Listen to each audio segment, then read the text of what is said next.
ओम नमो वासुदेवाय। ओम नमो भगवते वासुदेवाय। श्रीमद् भगवद गीता 7वां अध्याय। आज हम लोग श्लोक नंबर 8 से आरंभ करने जा रहे हैं।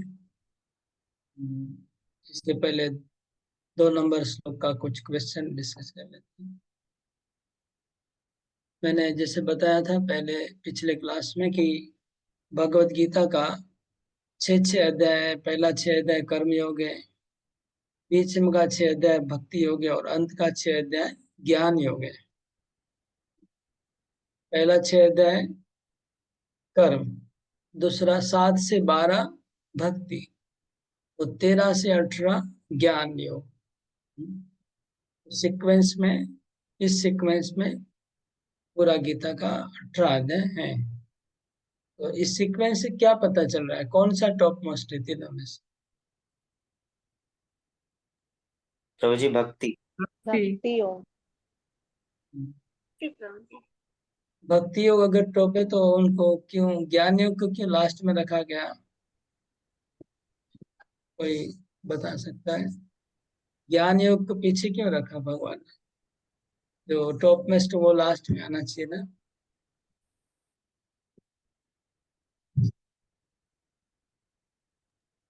जनरली लास्ट में होता है, वही टॉप मोस्ट होता है, लेकिन भक्ति तो बीच में आ गया। कोई बता सकते हैं? ओके, इसके लिए आचार्य लोग ऐसा कहते हैं कि जो चीज कीमती होती है उसको आप बीच में रखते हैं। जब आप पैसा लेके जाते हैं कहीं बाहर तो पैसे को कहाँ रखते हैं?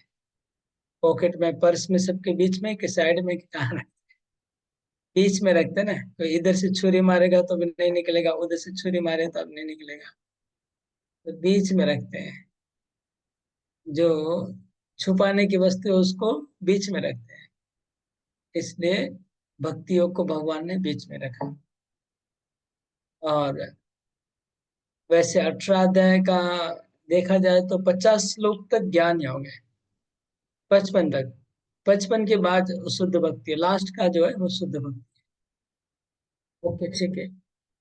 अभी इसलिए 7 से 12 भक्ति योग को बीच में रखा गया। उसमें भी 9वां अध्याय तो एकदम बहुत ही इंपॉर्टेंट है, उसको एकदम बीच में है। मन मना भव मद भक्त, ये गीता का सार है ये श्लोक। वो एकदम गीता के बीच में पड़ता है। 9वां अध्याय का लास्ट श्लोक, मतलब टोटल 18 अध्याय। 18 में 9वां अध्याय का अंतिम श्लोक एकदम बीच में। मन मना भव वो गीता का सार है। अभी हम 7वां अध्याय में चल रहे हैं। 7वां अध्याय में भगवान की महिमा का वर्णन है। तो भक्तों को ये अध्याय अच्छे लगते हैं। 7 से 12 जो अध्याय है और उसमें भक्ति बहुत है, इसलिए बहुत आनंद आता है उसको पढ़ने में। आदित्य, तुम्हारा वीडियो ऑन करो। वीडियो क्यों बंद रखा है? ट्रैवलिंग कर रहे हो? अच्छा। ओके, तो 7 का 2 नंबर एक बार देखिए सब लोग।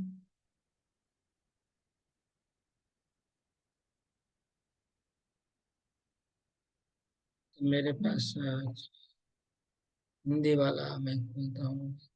सुना हुआ है।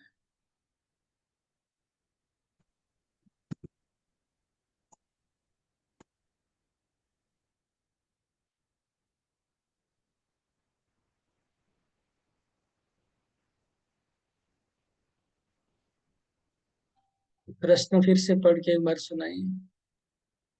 हरे इसमें कृष्णा। हरे प्रभु जी। हाँ। मायावादी भक्ति को इतना आसान क्यों मानते हैं?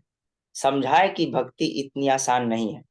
अपने उत्तर में 2 महत्वपूर्ण श्लोक का संदर्भ दे। ओके, तो प्रश्न थोड़ा बड़ा ही है। बड़ा है, अच्छे से लिखना है, अच्छे से समझना है।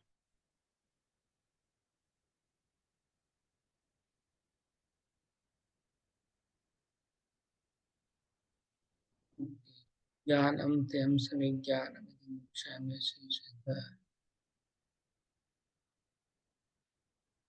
ये 3 नंबर श्लोक के तात्पर्य से आएगा मुझे। हम्म, फिर भी एक बार मैं पढ़ देखता हूँ।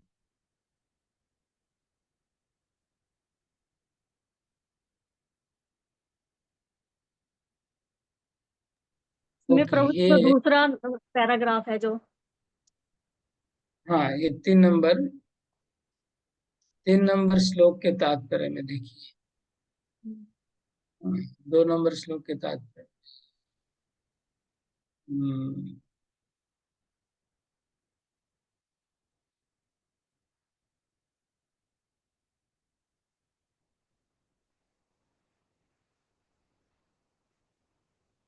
ओके, यहाँ पर 3 नंबर श्लोक का जो फर्स्ट पैराग्राफ है उसका लास्ट लाइन है, यद्यपि महानतम निर्विशेषवादी शंकराचार्य ने अपने गीता भाष्य में स्वीकार किया है कि कृष्ण भगवान है, किंतु अनुयायी इसे स्वीकार नहीं करते, क्योंकि भले ही वह किसी को निर्विशेषवादी ब्रह्म की अनुभूति क्यों न हो, कृष्ण को जान पाना अत्यंत कठिन है।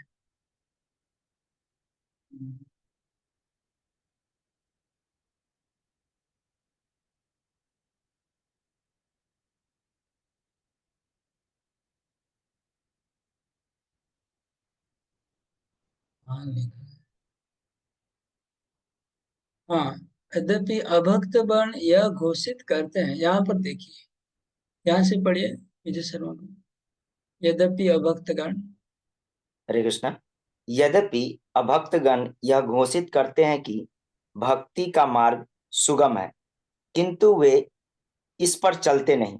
यदि भक्ति मार्ग इतना सुगम है जितना अभक्तगण कहते हैं, तो फिर वे कठिन मार्ग को क्यों ग्रहण करते हैं? वास्तव में भक्ति मार्ग सुगम नहीं है। भक्ति के ज्ञान से हीन अनधिकारी लोगों द्वारा ग्रहण किया जाने वाला तथाकथित भक्ति मार्ग भले ही सुगम हो, किंतु जब विधि विधानों के अनुसार दृढ़ता पूर्वक इसका अभ्यास किया जाता है, तो मीमांसक तथा दार्शनिक इस मार्ग से गुमराह हो जाते हैं। श्री रूप ओके गोस्वामी। ओके, तो पहले देखिए 3 पॉइंट है प्रश्न का। पहले बताए कि भक्ति मार्ग सुगम है कि नहीं, दूसरा मायावादी लोग क्यों उसको सुगम कहते हैं, फिर तीसरा 2 श्लोक कोट करने को बोल रहे हैं। तो पहला बात है कि भक्ति मार्ग सुगम तो नहीं है। मतलब मायावादी लोग ऐसा कहते हैं कि देखिए पहले मायावादी लोग का आर्गुमेंट समझिए, ये बात की हम चर्चा कर रहे हैं। मायावादी लोग ऐसा बोलते हैं कि ज्ञान मार्ग बहुत कठिन है, इसलिए ये लोग मूर्ख है भक्त लोग, इसलिए ज्ञान मार्ग उनके लिए संभव नहीं है, इसलिए वो लोग भक्ति का ग्रहण कर रहे हैं। ये मायावादियों का दोष आरोप है हमारे ऊपर। क्या दोष आरोप करते हैं? मायावादी लोग ऐसा कहते हैं कि ज्ञान मार्ग बहुत कठिन है। ज्ञान मार्ग बहुत कठिन है, इसलिए ये भावुक लोग सेंटिमेंटल लोग जिनका ज्ञान नहीं है, केवल ऐसे ही लोग भक्ति मार्ग का अनुसरण करेंगे। जिनके पास बुद्धि है, जिनके पास ज्ञान है, वो लोग को कठिन मार्ग ज्ञान का अनुसरण करना है। ये मायावादी लोगों का पहला दोष आरोप है। इसको पहले समझ में आया कि नहीं बताइए। मायावादी लोग का क्या क्या दोष आरोप है हमारे ऊपर, भक्तों को क्या सोचते हैं वो लोग? सुशील केडिया प्रभु।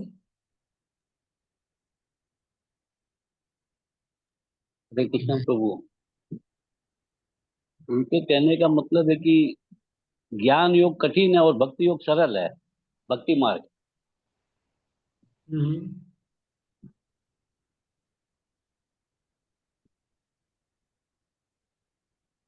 किताब में कुछ देखने का नहीं है, मैं जो बोला हम्म। वही बोलिए, मेरे सामने देख के बोलिए। किताब में कुछ नहीं लिखा है, अभी जो पूछ रहा हूँ मैं। क्या मायावादी लोग क्या ब्लेम करते हैं राजू को, समझ में आया? मायावादी मायावादी समझ रहे हैं कि ज्ञान जो है बहुत कठिन होता है, ज्ञान योग, इसलिए जो है कृष्ण भक्त जो है वो सरल मार्ग चुने हैं भक्ति को। और क्या दोषारोप करते हैं भक्तों को? कि वो लोग सरल मार्ग यूज माने ले रहे हैं, ज्ञान उनको नहीं आ रहा है, ज्ञान वो बहुत कठिन है। उनका कहना है कि लोग भावुक है, कृष्ण भक्ति वाला, ठीक है ना, भावुक और सेंटिमेंटल है, इनका बुद्धि और ज्ञान नहीं है इतना, इसलिए वो ज्ञान मार्ग को छोड़ के भावुकता वाला भक्ति मार्ग करते हैं, ऐसा उनका ब्लेम है। भावुक समझ रहे हैं, भावुक किसको कहते हैं? सेंटिमेंटल समझते हैं, सेंटिमेंट इंग्लिश में। कोमल हृदय। सेंटिमेंट मतलब कोमल हृदय नहीं होता है। सेंटिमेंटल का अर्थ होता है आ, जो भावना में बह जाए, जो लोग भावना में बह जाते हैं उसको सेंटिमेंटल कहते हैं।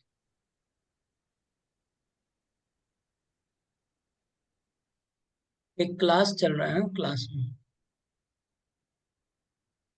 तो जो भावना में बह जाता है उसको सेंटिमेंटल कहते हैं और भावुक कहते हैं। तो ज्ञानी लोग ऐसा सोचते हैं। ये पहला हो गया, तो ज्ञानियों का आरोप क्या है, समझ गए ना सब लोग? और कोई ठीक से बोलिए। मैं जब तक आप लोग प्रॉब्लम नहीं समझेंगे तो सॉल्यूशन कैसे बताऊंगा? मैं चाहता हूँ कि सब लोग समझे कि नहीं। जब तक उनका हमारे प्रति क्या आरोप है, कंप्लेन है हमारे प्रति, वो जब तक हमको पता नहीं है तो हम आंसर कैसे देंगे उनको? क्या कंप्लेन है? और कोई समझाए? मैं थोड़ा पक्का कर लेना चाहता हूँ। हाँ, हरे विनोद कृष्णा प्रभु प्रभु। जी, दंडवत प्रणाम। हाँ बोलिए, कविता माखी। हरे कृष्णा प्रभु जी, दंडवत प्रणाम। जैसे ज्ञानी लोग बोल रहे हैं कि ज्ञान मार्ग बहुत कठिन होता है और भक्ति मार्ग बहुत सरल होता है। तो जो भक्ति मार्ग के जो मतलब योगी लोग हैं, वो लोग बहुत सेंटिमेंट होते हैं, भावुक होते हैं, इसलिए वो लोग ज्ञान मार्ग कठिन बोल के वो लोग सरल मार्ग को अपनाते हैं, भक्ति मार्ग को। ओके, ठीक है। इसका और एक स्टेज ऊपर जाते हैं। ज्ञान मार्ग को कठिन क्यों बोल रहे हो? क्यों बोल रहे हैं कि हमारा ज्ञान मार्ग कठिन है? इसका और एक ऊपर के स्टेज में जाते हैं हम। तो ये कोई बता सकता है? इसमें नहीं है, गीता में नहीं है, हमारा अभी चर्चा नहीं हुआ है। पहले अगर सुना होगा तो बोल सकते हैं। पहले अगर हमारा भागवत क्लास सुना होगा तो आप लोग बोल सकते हैं कि क्यों ज्ञान मार्ग को कठिन कहा गया। वास्तव में कठिन है। हरे कृष्णा प्रभु जी, हरे कृष्णा बोलिए। प्रभु जी। वो हाँ, ज्ञान वो निर्विशेष है, मतलब वो ब्रह्म, वो नहीं है, मतलब उनको देख नहीं सकते हैं कोई, वो सुनने राइट वाला right right, correct correct correct, बिल्कुल सही। इसलिए कोई क्योंकि नहीं दे पाएगा। ज्ञान मार्ग का जो लक्ष्य है वो निर्विशेष निराकार है। तो निर्विशेष निराकार का ध्यान करना तो कठिन होता है। तो भगवान खुद कहते हैं गीता में 12वें अध्याय के 5 नंबर श्लोक में कि क्लेशो अधिक तरस्तेषाम अव्यक्तासक्त चेतसाम। तो निर्विशेष निराकार की उपासना करने में बहुत क्लेश होता है, परिश्रम होता है, कष्ट होता है। तो ये बात गीता में भी लिखा गया है। तो क्योंकि तो अभी ज्ञानी लोग का आर्गुमेंट है कि निर्विशेष निराकार की जो हम उपासना करते हैं ज्ञान मार्ग से वो बहुत कठिन है, इसलिए इनको भक्त लोग पुतला बना के, पुतले का ध्यान करना इजी होगा, पुतले को पूजा करना इजी होगा, इसलिए वो लोग मूर्ति पूजा करते हैं। ठीक है, ये उनका कहना है। अभी हम आ जाते हैं, उनका बता दिया ज्ञानी लोग का क्या सोचना है। अभी प्रभुपाद जी क्या बोल रहे हैं कि भक्ति मार्ग असल में सुगम नहीं है। अभी पढ़ा ना हमने, बात क्या बोलते, भक्ति मार्ग जैसा वो लोग, यदि भक्ति मार्ग इतना सुगम है तो अभक्त गण कठिन मार्ग क्यों ग्रहण करते हैं? ये हमारा सवाल है। यद्यपि अभक्त गण घोषित करते हैं, अभी अभी फिर से पढ़िए, अभी पढ़िए तो कुछ उसका विजय शर्मा को, यद्यपि अभक्त गण से पढ़िए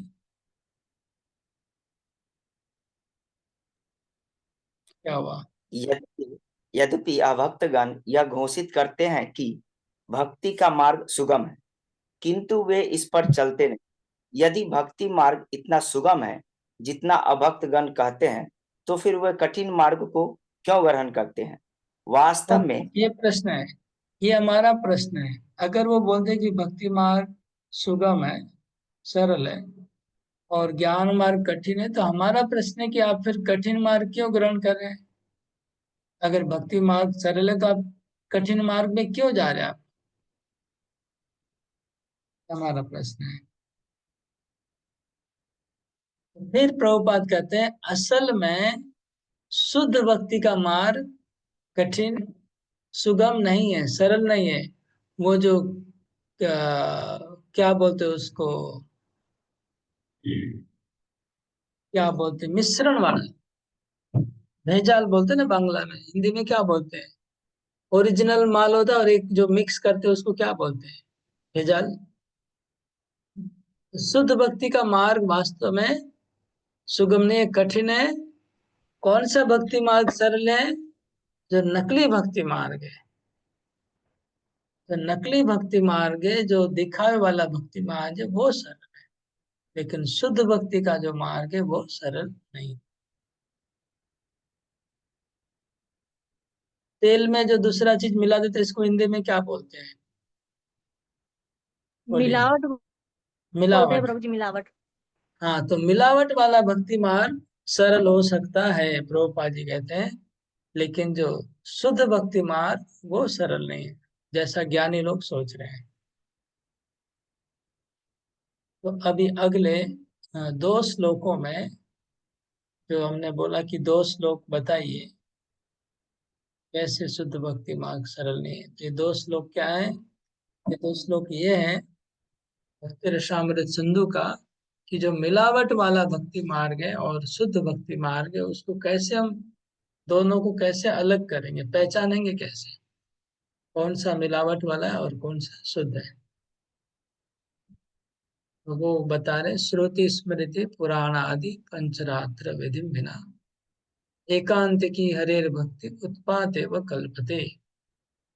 तो जो मार्ग एकांत की हरे भक्ति, अगर कोई भगवान की भक्ति कर रहा है, बहुत ज्यादा भक्ति कर रहा है, बहुत उसका मतलब फेमस है, बहुत प्रचार, लेकिन उनकी अगर भक्ति का मार्ग अगर श्रुति में नहीं लिखा है, वेदों में नहीं लिखा है, पुराणों में नहीं लिखा है, पंचरात्र ग्रंथों में नहीं लिखा है, और उन्होंने खुद अगर नियम बना रहे हैं तो शास्त्रों में नहीं है, तो कितनी भी बड़ी वो भक्ति हो, वो उत्पात एवं कल्पते। रूप गोस्वामी कहते हो केवल उप समाज में उत्पादकारी होगी, इसलिए ऐसी भक्ति सरल होगी। लेकिन असली भक्ति सरल नहीं है।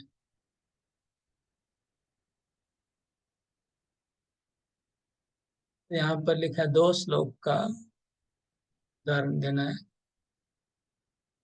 एक श्लोक तो मिल गया, दूसरा कौन सा है इसमें? हाँ, दूसरा ये रहा, अतः श्री कृष्ण नाम आदि न भवेद ग्राह्य इंद्रिय। नीचे एक श्लोक है, सेवन मुखे ही सेव जीवाद स्वयं एवं स्फुरत दया। कुंठित इंद्रियों के द्वारा कृष्ण को समझा नहीं जा सकता, किंतु भक्तों के द्वारा की गई दिव्य सेवा से प्रश्न उठकर भक्तों को आत्मा। इसका मतलब कि श्री कृष्ण के नाम आदि, नाम रूप गुण लीला, ये भौतिक इंद्रियों के द्वारा को भी उनको हम पकड़ नहीं सकते भगवान को। लेकिन सेवन मुखे ही जीववाद, जब हम अपनी जीभ से उनकी सेवा करना आरंभ करेंगे तब स्वयं भगवान प्रकट होंगे। ये श्लोक दोनों बहुत इंपॉर्टेंट है, एक्चुअली दोनों श्लोक को याद करना चाहिए। पहला श्लोक है, श्रुति स्मृति पुराण आदि पंचरात्र विधि बिना एकांत की हरेर भक्ति उत्पात एवं कल्पते। उत्पात आप सुना होगा, उत्पात शब्द। उत्पात क्या है? एकांत की भक्ति। एकांत की भक्ति उत्पात कैसे हो सकती है? एकांत भक्ति उत्पात तभी होगी जब वो भक्ति शास्त्र में नहीं लिखी है, पुराण में नहीं है, उपनिषद में नहीं है, वेदों में नहीं है, पंचरात्र में नहीं है, और अपने मन से कोई कर रहा है, वो भक्ति एकांतिक है फिर भी उत्पात करने वाली है। कोई आप में से कोई ऐसा एग्जाम्पल दे सकते हैं ऐसी भक्ति का, जो है तो बहुत महान एकांतिक की भक्ति है, लेकिन वो शास्त्रों से अनुमोदित नहीं है और समाज में उत्पात सृष्टि कर रही है वो, ऐसी भक्ति। सोचिए, थोड़ा सोचिए। आप लोग दैनंदिन जीवन में समाज में देखते होंगे ना, कई तरह के लोग जो अपने आप को बहुत बड़े भक्त मानते हैं, लेकिन वो जो कर रहे हैं भक्ति के नाम से वो शास्त्रों में नहीं लिखा है। प्रभु जी श्याम बाबा का करते हैं वो। हाँ, श्याम बाबा का वो जो सिनेमा का गाना लेके क्या क्या जो मतलब कितना म्यूजिक व्यूजिक लगे, खाली नाचते, सब तो पिक्चर का गाना गाते रहते हैं प्रभु जी। पिक्चर का गाना गाते हैं। और हाँ, वो एक एकांती की भक्ति उत्पाते व कल्पते, एकदम बिल्कुल फिट हो रहा है। और एक और शिरडी साईं। शिरडी साईं, अच्छा। साईं तो दो तीन साईं बाबा होंगे भारत में, इसमें से कौन से उत्पात है और कौन से रहस्य है पता नहीं। उनका एक्टिविटी क्या है पता चलेगा, वो क्या कर रहे हैं, वो वो क्या कर रहे हैं। एकांत की भक्ति उत्पात है व कल्पते। और कोई एग्जाम्पल? ये तो मिला दो एग्जाम्पल, सही। प्रभु जी जैसे आजकल सब कोई ना दादी का मंगल पाठ वगैरह करते हैं, सब अपना अपना दादी का मंगल पाठ कराने लगते अच्छा, वो शास्त्र में है कि नहीं देखना चाहिए। अगर श्रुति स्मृति पुराण में है तब तो ठीक है, नहीं है तो फिर उत्पात है वो कल्पते होगा। नहीं है प्रभु जी, पुराना में नहीं है। सब नहीं है, अपने अपने अपने ढंग से सब करने लग गए हैं। अपने उसमें मन से कर रहे हैं। अच्छा, अपना आरती में गाते हैं, प्रसाद अपना मनोरंजन करते हैं प्रभु जी। ओके, मनोरंजन कर रहे हैं अच्छी भक्ति बात में। करते हैं, अपना मनोरंजन करते हैं, एक जैसी ड्रेस बनाते हैं और करते हैं, ये सब मतलब अपना मनोरंजन करते हैं। ओके ओके,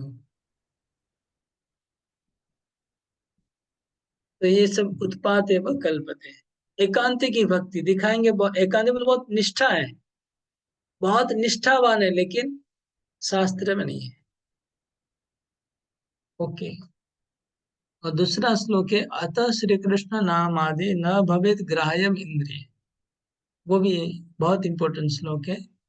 श्री कृष्ण का नाम, नाम आदि मतलब भगवान का नाम, भगवान की लीला, भगवान का रूप, भगवान के गुण, ये सब हमारी भौतिक इंद्रियों से पकड़ में आने वाले नहीं है। भौतिक आंखों से हम भगवान को देख नहीं सकते, भौतिक कान से भगवान को सुन नहीं सकते हैं, भौतिक हाथ से भगवान को स्पर्श नहीं कर सकते हैं, क्योंकि न भवेत ग्राह्यम इंद्रिय। तो अभी सवाल आता है, फिर हम लोग जो भगवान की विग्रह को देख रहे हैं, या क्या देखना नहीं हुआ क्या? या हम भगवान का नाम जो बोल रहे हैं, ये क्या भगवान का नाम अगर नहीं, इंद्रियों के द्वारा नहीं समझ में आता, तो फिर तो हम बोल रहे हैं वो क्या बोल रहे हैं, वो क्या भगवान का नाम नहीं है? हम सुन रहे हैं वो क्या भगवान का कथा नहीं है? इसका उत्तर क्या होगा? क्योंकि यहाँ लिखा है कि भौतिक इंद्रियों से भगवान के नाम को आप बोल नहीं सकते, सुन नहीं सकते, भगवान को देख नहीं सकते, स्पर्श नहीं कर सकते, क्योंकि भौतिक इंद्रियां आध्यात्मिक भगवान को कैसे पकड़ेगी? भगवान तो चिन्मय है, हमारी इंद्रियां भौतिक है। हमारी इंद्रियां जब भौतिक है, भगवान जब चिन्मय है, तो क्या हम लोग जो नाम जप करें, नाम क्या चिन्मय है कि भौतिक है? अगर नाम चिन्मय है तो हमारी जीभ तो भौतिक है, तो कैसे उसको पकड़ पाएगी? ये सवाल है। अगर ना भगवान का रूप चिन्मय है विग्रह, तो हमारी आंख से हम कैसे देख सकेंगे उनको, भौतिक आंखों से? कैसे हम सुन पाएंगे कानों से, जब कान हमारे भौतिक है और भगवान का नाम चिन्मय है, तो कैसे सुन पाएंगे? इसका उत्तर अगले लाइन में बता रहे हैं, नेक्स्ट लाइन, उसी श्लोक का दूसरा लाइन। सेवोन्मुखे ही चिह्वादो स्वयमेव स्फुरत्यत। तो यहाँ पर एक बहुत सीक्रेट छुपा हुआ है। दूसरा लाइन में सीक्रेट छुपा हुआ है। हम भगवान के चिन्मय नाम रूप गुण वो कैसे अपनी इंद्रियों से देख सुन सकते हैं, वो सीक्रेट क्या है? सेवा उन्मुख। सेवोन्मुख लिखा है, देखिए, सेवोन्मुख। तो सेवोन्मुख मतलब सेवा उन्मुख। तो हमारी इंद्रियों का एक दो क्वालिटी है, इंद्रिय के दो गुण है, एक काम उन्मुख और सेवा उन्मुख। ठीक है। भौतिक इंद्रियां कामोन्मुख होती है और चिन्मय इंद्रियां सेवोन्मुख होती है। यहाँ क्या लिखा है? सेवोन्मुख। तो कामोन्मुख मतलब जब इंद्रियों को भोग करने की इच्छा होगी, भोग करने की इच्छा से जब हम टच करेंगे वो भोगोन्मुख हो गया। भोग करने की इच्छा से हम देखेंगे तो भोगोन्मुख हुआ। भोग करने की इच्छा से खाएंगे तो भोगोन्मुख हुआ। भोग करने की इच्छा से सुनेंगे तो भोगोन्मुख हुआ। तो भोगोन्मुख और सेवोन्मुख, कामोन्मुख और सेवोन्मुख। तो भोगोन्मुख इंद्रियां है और सेवोन्मुख इंद्रियां, दो प्रकार की इंद्रियों की क्वालिटी है। तो जब हम सेवोन्मुख होंगे, यहाँ लिखा सेवोन्मुखे ही जिह्वादो। उन्मुख मतलब, उन्मुख तो आप जानते हैं, उन्मुख मतलब उसकी ओर, उसकी ओर। उन्मुख मतलब जिस तरफ हम फेस करते हैं, जिस, मुख मतलब फेस, उन्मुख मतलब उस तरफ देखना, उस तरफ मुड़ना। तो इंद्रियों को सेवा उन्मुख, सेवा की तरफ मुड़ना या भोग की तरफ मुड़ना। अब हमारी इंद्रियां जब, अभी क्या है, भोगोन्मुख है, हमारी इंद्रियों के ऊपर भोगों का रंग लगा चढ़ा हुआ है। आंख के ऊपर भोग का रंग चढ़ा हुआ है, कान के ऊपर, जीभ के ऊपर, सब इंद्रियों के ऊपर भोग के पॉलिश रंग चढ़ा हुआ है। तो इंद्रियां भोग करना चाह रही है, लेकिन इन्हीं इंद्रियों से जब हम सेवा करना शुरू करेंगे, तब ये इंद्रियों के भोग की परत हट जाएगी और सेवा के हिसाब से इंद्रियां शुद्ध हो जाएंगी। ये वो इंद्रियों के ऊपर से जो ऊपर मल है, जो मल है, मल मतलब समझते हैं ना, मल मतलब मेल। तो भोग का व काम का जो मेल है, वो मेल इंद्रियों के ऊपर से हटेगा। कैसे? सेवा करने से। मतलब हम जब प्रसाद खाएंगे तो हम प्रसाद को खाते नहीं है, बंगला में क्या बोलते हैं? सेवा करना, प्रसाद सेवा। हम भगवान का नाम जप करेंगे जीभ से, तो हम भगवान के नाम की सेवा करने के लिए, भगवान का कथा सुनेंगे सेवा के भाव से, दर्शन करेंगे सेवा के भाव से। तो भोग के भाव से नहीं करके जब सेवा के भाव से हम इंद्रियों को भगवान की सेवा में लगाएंगे, आंख को, कान को, नाक को, जीभ को, हाथ को, तो हमारी इंद्रियों के ऊपर से जो भोग रूपी जो मेल है वो हटेगा। और हट के जब इंद्रियां शुद्ध होगी, तब क्या होगा? सेवोन्मुखी ही जिह्वा अधो स्वयं एवं, स्वयं, स्वयं मतलब स्वयं एवं मतलब खुद से, अपने से। अपने से मतलब कौन? कृष्ण। स्वयं एवं स्फुरति अधः, अधः मतलब भगवान कृष्ण। तो कृष्ण स्वयं ही हमारी जीभ के ऊपर स्फुरित हो जाएंगे। मतलब कृष्ण को हमारी, हम बहुत ही सूक्ष्म, अति नगण्य आत्मा है। हमारी क्षमता क्षमता नहीं है कृष्ण को पकड़ने की, कृष्ण को बांधने की, कृष्ण को खींचने की, हमारी कोई शक्ति नहीं है। अब देखिए, जीवन पूरी दुनिया में कितनी आत्माएं हैं, तो हम कितने उनमें से कहाँ पर है, कितने छोटे हैं। लेकिन क्या बोल रहे श्लोक में कि अगर हमारी इंद्रियां शुद्ध हो जाएगी, मेल से मुक्त हो जाएगी, तो भगवान स्वयं एवं स्फुरत्यत, खुद से ही हमारे जीवा के ऊपर प्रकाशित हो जाएंगे। वो खुद प्रकट होना चाहते तो हो सकते हैं, हम उनको नहीं पकड़ प्रकट कर सकते, लेकिन वो, अगर उनकी इच्छा हो कृष्ण की, अगर वो कहीं पर भी प्रकट हो सकते हैं, उनकी जहां इच्छा हो।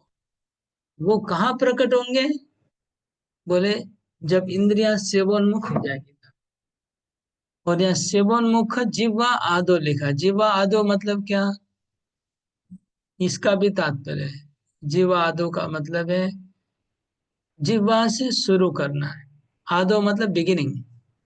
आदो मतलब जिह्वा से हमारी भगवान के प्रति जो सेवा की वृत्ति है वो शुरू होगी जीभ से। तो जीभ से दो काम होता है।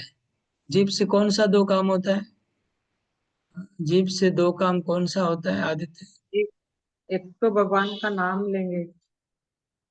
उनको पूछ रहा हूँ एक मैं ना, आदित्य को पूछ रहा हूँ, जिसको एक पूछ। एक भगवान का नाम लेना और एक हो गया ये प्रसाद सेवा। है तो जीभ से दो काम होता है, खाना और बोलना। इसलिए प्रभुपाद ने इस्कॉन में दो चीज को सबसे आगे रखा, प्रसाद बांटना और हरि नाम का कीर्तन। क्योंकि इस श्लोक में क्या लिखा है? जिह्वा आदो, हमारी सेवा करने की प्रवृत्ति शुरू होगी दो चीजों से, प्रसाद खाने से। सबसे पहले प्रसाद के द्वारा आत्मा जब भगवान का प्रसाद खाएगा सेवा के भाव से, तो वो पवित्र बनेगा। फिर भगवान का नाम जप करेगा, फिर पवित्र बनेगा। इसे नाम जप और प्रसाद से शुरू करेंगे और धीरे धीरे सारी इंद्रियों को भगवान की सेवा में लगाएंगे। तब इंद्रियां जब शुद्ध हो जाएगी तब भगवान प्रकट होंगे। इसलिए भक्ति का मार्ग जो सुगम नहीं है, कहा गया कठिन है। क्योंकि सुगम इसलिए नहीं कि जब तक इंद्रियां भोगोन्मुख है तब तक तो भगवान खुद पकड़ने में नहीं आए, पकड़ने में नहीं आते किसी के।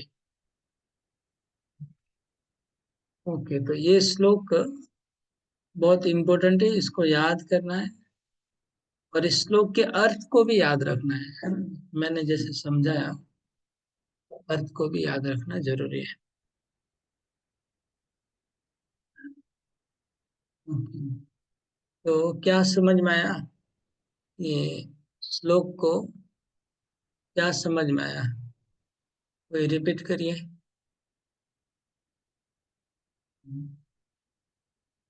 हाँ, किसको बोलूं मैं रिपीट करने को?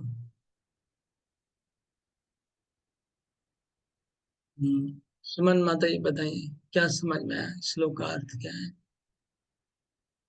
हाँ, प्रभु जी जो मार्ग भगवान की जो मार्ग भगवान की बहुत भक्ति कर रहे हैं उनका भक्ति का मार्ग नहीं अ, नहीं, खाली खाली ये श्लोक पूछ रहा हूँ। इस श्लोक को बताइए, जो मैंने अभी जो श्लोक सुनाया हाँ हाँ उस श्लोक का अर्थ बताइए। पुराणादि पंच रात्रि बिना एकांत नहीं की नहीं नहीं नहीं नहीं, वो श्लोक नहीं है। अभी जो इतना दिन में इतना दिमाग खराब किया आधा घंटा समझाने के लिए, और अभी आप फिर बोलेंगे कि सीता कौन है, इसकी पुत्री थी सीता माता, तो फिर तो मुश्किल हो जाएगा मेरे लिए। प्रभु जी बोले ना जैसे कृष्ण के नाम रूप गुण और लीला द्वारा भगवान को कोई पकड़ नहीं सकता, लेकिन उसको जीभ के द्वारा मतलब हम लोग भगवान को पकड़ सकते हैं जीभ से कीर्तन करके। लेकिन वहां पर एक श्लोक है ना, गीता में श्लोक नहीं दिख रहा है क्या आप लोग को? आप लोग खाली ऐसे ही बैठे हुए हैं क्या? मैं जो बोल रहा हूँ गीता में फॉलो नहीं करते हैं? उस श्लोक में लिखा है, उसको देख देख के तो मैं आपको समझना है ना। आप मतलब श्लोकों को आप खाली ओवरलुक करते जा रहे हैं। मैं श्लोक के एक एक शब्द को पकड़ के समझाना कोशिश कर रहा हूँ और आप श्लोक की तरफ देखते ही नहीं क्या?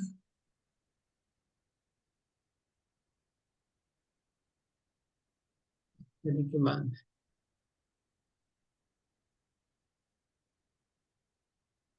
ये। हाँ विनीता माता जी,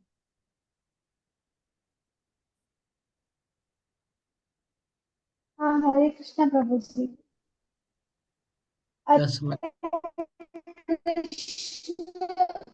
आपका आवाज कट हो रहा है, नहीं होगा, नहीं चलेगा वैसे और टेंशन। गुण लीला नहीं नहीं नहीं, आदि आवाज कट हो रहा है, बंद करिए मतलब बंद करिए बंद करिए बंद करिए। इतना नेट भयंकर डिस्टर्ब है नेट।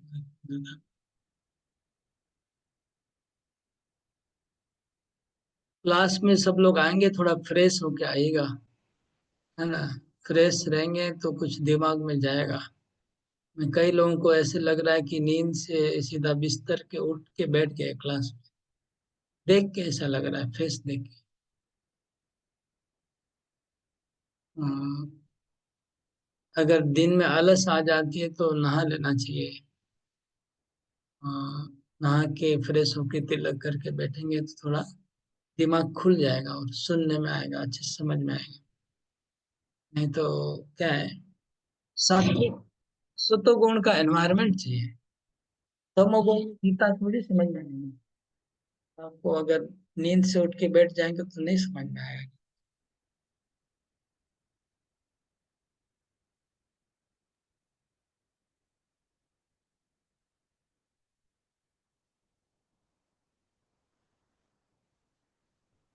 तो ये श्लोक जो मैंने एक्सप्लेन किया, अतः श्री कृष्ण नाम आदि न भवेत किरायम इंद्रिय सेवोन्मुखी ही जीवाधु स्वयमेव स्फुरत्यते। इस श्लोक के ऊपर मैंने आधा घंटा दिया समझाने के लिए।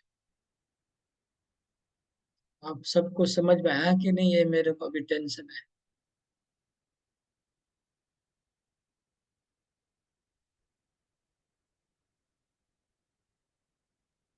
प्रभु जी मैं बोलूं थोड़ा।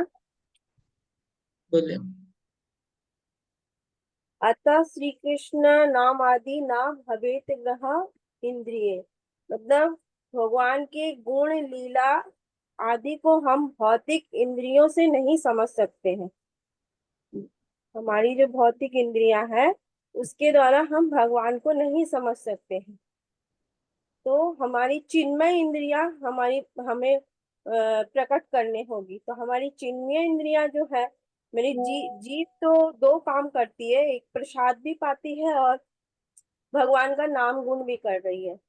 तो हम जीभ को भगवान के नाम और गुण में लगाएंगे और प्रसाद पाने में लगाएंगे। तो क्या होगा कि हमारे अंदर भगवान हम हमें भगवान को समझने की शक्ति आएगी, जिससे कि जीव, जब हमारी जीभ ये नाम और गुण करने लगेगी तो स्वयं हमारा भगवान हमारे जीवा पर आकर बस जाएंगे। एक शब्द मिस किया आपने।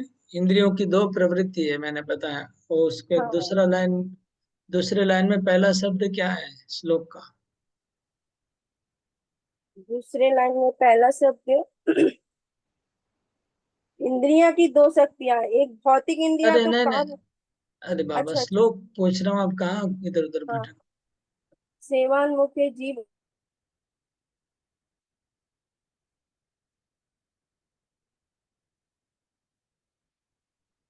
इनका भी मोबाइल का प्रॉब्लम चालू हो गया क्या, मेरा ही प्रॉब्लम है? सेवोन्मुख इंद्रिया की दो प्रवृत्ति क्या है, विजय शर्मा को बताइए। इंद्रियों की दो प्रवृत्तियां मैंने बताई। एक है सेवा मुखे और दूसरा है भोग उन्मुख। जैसे भोग इंद्रियों के द्वारा हम भोग करना चाहते हैं तो भोग उन्मुख, मैंने भोगों की तरफ मेरा इंद्रिया जा रहा है। और दूसरा सेवा उन्मुख, मतलब हम भगवान का सेवा उसी इंद्रियों से भगवान का सेवा करना चाहते हैं, तो सेवा उन्मुख हुआ, सेवा की तरफ का। राइट। तो आगे क्या लिखा है, सेवोन्मुखी जीवादो स्वयं स्फुरते। ये लाइन का अर्थ क्या होगा? इस लाइन के आगे होगा प्रभु जी कि जब हम सेवा उन्मुख होते हैं, अपने इंद्रियों से भगवान का सेवा करने का जब प्रयास करते हैं, तो भगवान जो है वो स्वयं जो है वहाँ प्रकट हो जाते हैं।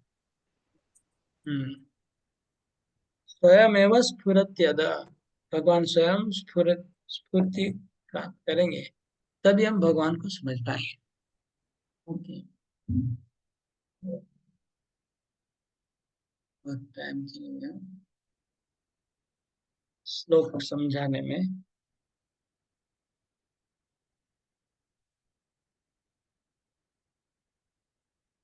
तो अभी प्रश्न क्या था, पढ़िए दोबारा।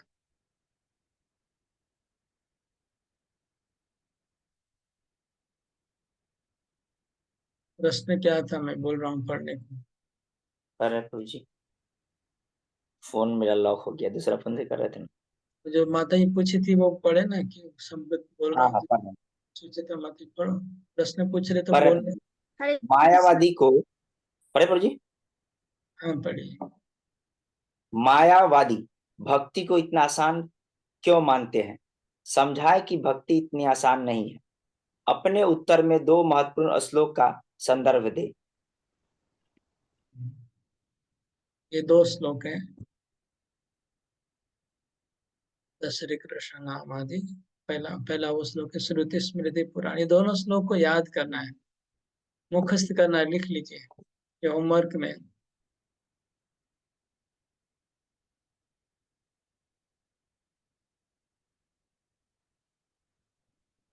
तो हमने, जैसे मैंने पहले भी अनाउंस किया था, हम ये ट्रायल के हिसाब से कर रहे हैं। मौखिक एग्जाम का अगर वो सक्सेस हो गया तो फिर लिखित एग्जाम हम नहीं रखेंगे, ये केवल ट्रायल के तौर पर है। तो चौथा अध्याय का एग्जाम हमने कुछ भक्तों का लिया और 2-4 भक्तों का हम और लेना चाहते हैं। तो लेने के बाद फिर बाकी भक्तों का वो लोग एग्जाम ले लेंगे। फिर उसके बाद 5वें अध्याय का भी ले लेंगे। आप लोग तैयारी शुरू कर दीजिएगा। 6ठे अध्याय, एक एक अध्याय का क्लियर करना है हमको। एटलीस्ट हमारा अभी जो चल रहा है 7वां अध्याय, उसके पहले का पूरा हो जाना चाहिए। इसलिए साथ साथ में श्लोक भी याद कर लीजिएगा। तो हम क्या करेंगे, वो 5वें अध्याय का, चौथे अध्याय का जैसे ये भी कर लेंगे टेस्ट, और श्लोक भी एक साथ दोनों टेस्ट हो जाएगा। ये लो, आप लोग थोड़ा तैयारी रखिए।